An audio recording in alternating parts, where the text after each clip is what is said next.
Okay, so we're going to check out the gameplay for PES 2020. People wanted me to do a full breakdown of gameplay, so this is going to be France versus Arsenal. The screen's a little bit small, but at least they have the commentators on the side to explain certain things about the game mechanics, so I'm curious to see what it looks like.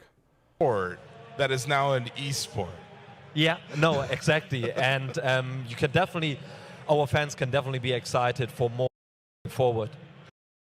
I would assume that there's going to be community announcements, and to foster an esport, you really have to be community minded. So what have you kind of put into the game, or what are you thinking about for your roadmap that you think you could really roll out an esports scene? We are definitely, put it this way, in the background, we are working on our plans. Why does he look like he's orgasming? Everybody else looks fine. Griezmann's hair, by the way, looks awesome. Their final. Sure. We will announce them in The belly's like being possessed by something. the next couple of months. But all I can say is when you look The back, player faces look really nice, man. to the past, especially last year, we had Sadiba, our MTT. PES League competition, which is a competition for the wider audience. So Varane's eyes and Lloris's eyes look weird, though. Varane's eyes look really weird. Something's fucked up there. It looks like the Mass Effect Andromeda eyes. you guys, you can join the competition, you can qualify for the Lloris World actually Final. looks a little better, But then on the Varane's other messed. side, we also have our competition called eFootball Pro. So that's obviously, there's a little link to it. And eFootball Pro is a competition which is for professional football clubs. So you have I don't really care too much about cutscenes because it's more about the gameplay, right? So, no, I don't watch cutscenes. Have you thought about deeper partnerships with different leagues or teams like you had mentioned?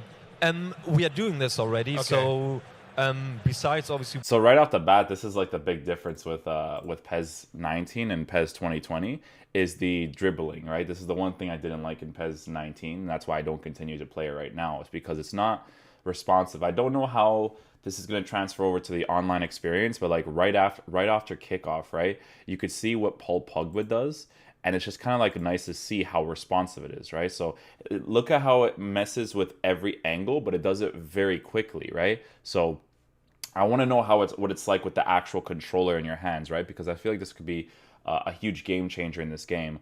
It's this part right here. So you're gonna see. I'm gonna slow it down for you guys. Right. So when he touches the ball, look, it's angled, angled, angled instantly, right? So it's kind of like it's going to your controller's flow, and that's what I wanted to see for the new PES game, because for PES 18, for PES 19, they always kept the same, like the quote-unquote same dribbling. And that's why I didn't really like it, because it wasn't responsive. So again, I'm really curious to see how this ends up being for the full game, because that's one of my biggest complaints, is how unresponsive and how unnatural it was. So if it is natural to your controls, it'll be a really huge improvement to the game for sure. besides obviously working together very closely with our partner clubs, we are also working together with the league. I think they might have a new shield command now, because I've seen it done more in PES 2020. Like I saw it with Batistuta in the other video. I just saw it right there. I don't know if it's going to be an actual command for you to shield, but the shielding and the physical battles look really nice. So for example, That's a great tackle. That's a fantastic tackle. Tackles the ball, receives it right away. Right here. So for Boom, example, it's his, done. The guy falls, little animation. He's out of position. He gets the ball. It's awesome. just 2 weeks ago, we did in Russia, we did the Cyber League. So all the teams, That transition was kind of nice, actually. Hold on. See this one. weeks ago, Instant transition. You see that? So that's actually really nice. I like that for video game concept. That's so good. Right here, watch. So he'll take the touch, and from the touch, boom, instantly to the pass. I love that. He doesn't have to complete the animation anymore. He will do it mid-animation. That's awesome. It's really, really good. Happy to see that. Whoops. No! I didn't mean to do that! Go back! Go back! How do you from the Premier League.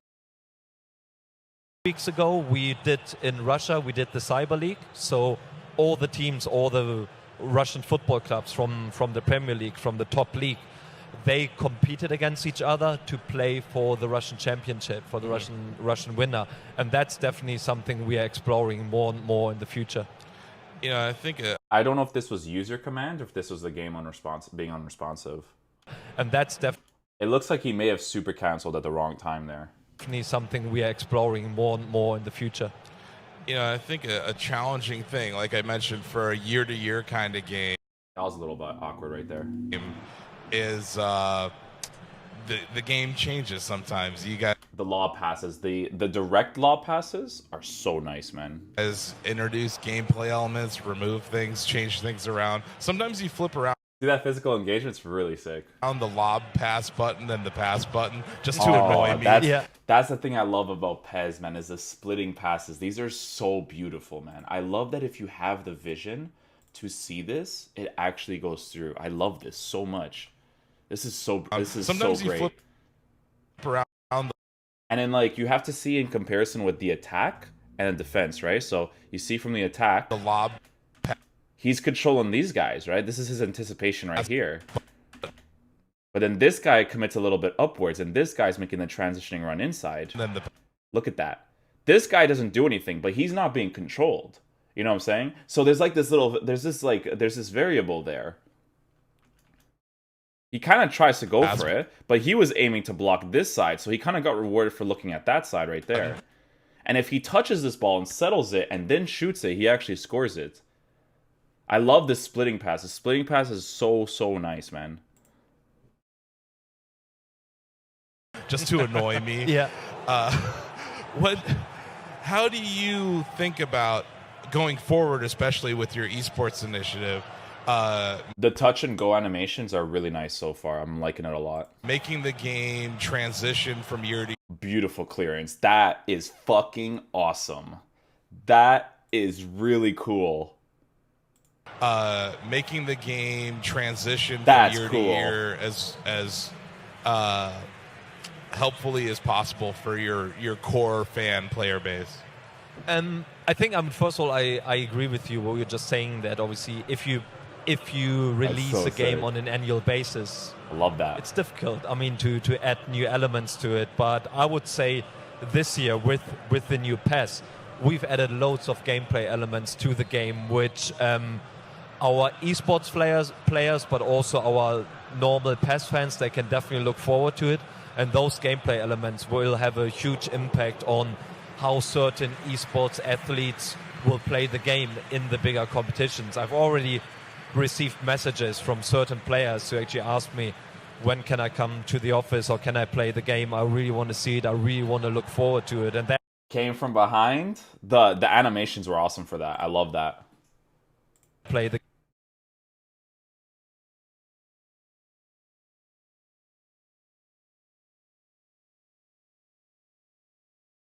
kind of like pushes him down. You see that? That's sick. I like that. Very nice. We want to look forward to it, and that's for us the perfect sign that this game will be really big this year.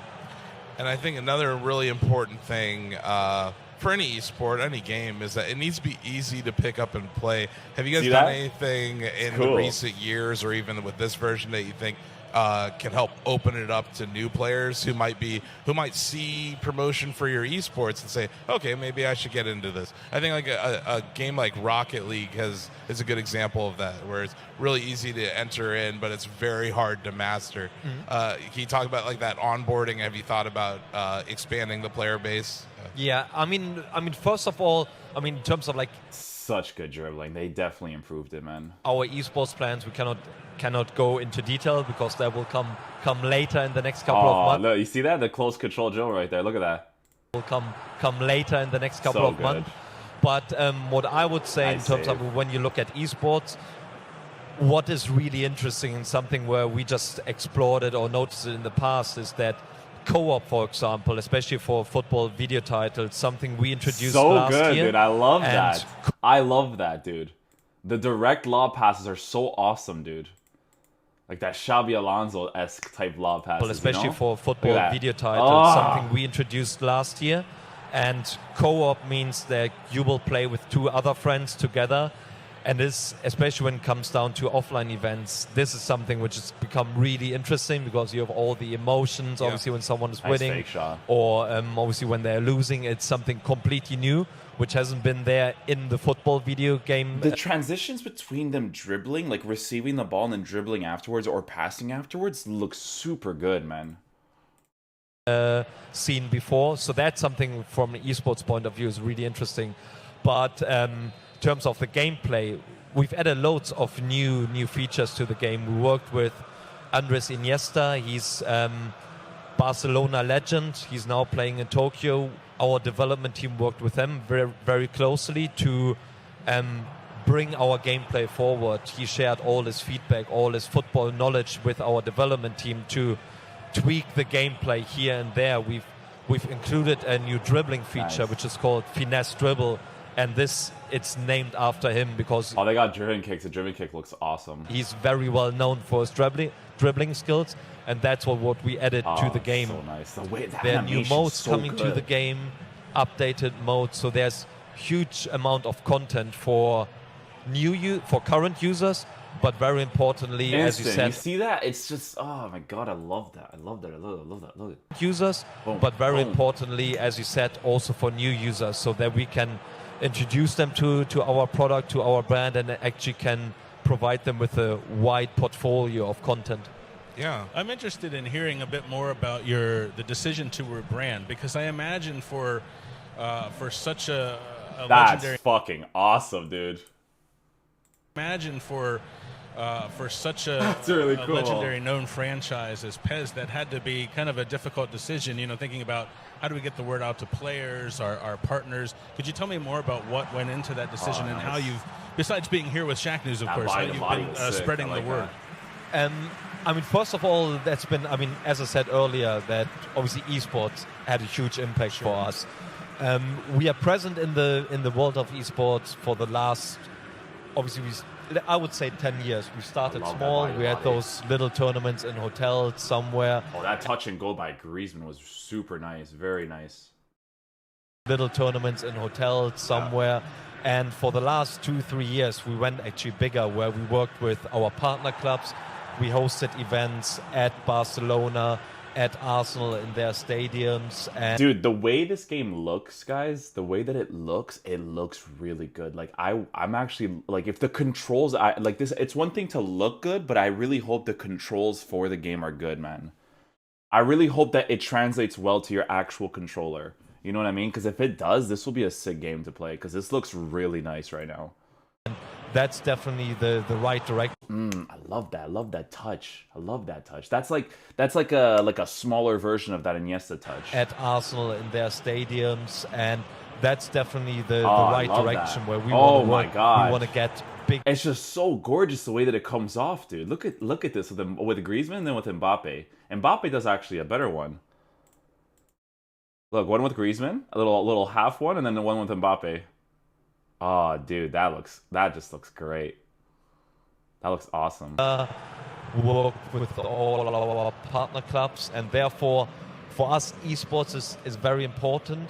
And with this repositioning, with the change of the name, it is some sort of statement we want to make. However, the brand PES, the terminology PES, is still something we still want to keep, since, as you said, it's a heritage. It's something. A big thing with PES is the controls, man. Because like if it doesn't translate well to the controls, then the game's still not going to be a great game to play. But if it does translate well to the controls, then it'll be awesome. Obviously, everyone, like I grew up with PES with the brand, Same. And so therefore we still want to keep it in the brand name. And we've decided then to make a combination and call it eFootball PES moving forward. That works. I imagine it was kind of the right time too, because coming up on another 10-year marker, PES 2020, that's a big deal for any sports franchise. Yes, no, definitely. And even though it's PES 2020, obviously there are years to come. Next year we have our anniversary of the series in general, so it's definitely. It looks good, man. The dribbling is like the most noticeable thing I think in the game. Definitely the dribbling. The dribbling is definitely the most noticeable for sure. It looks awesome, man. It looks really good. I'm very happy.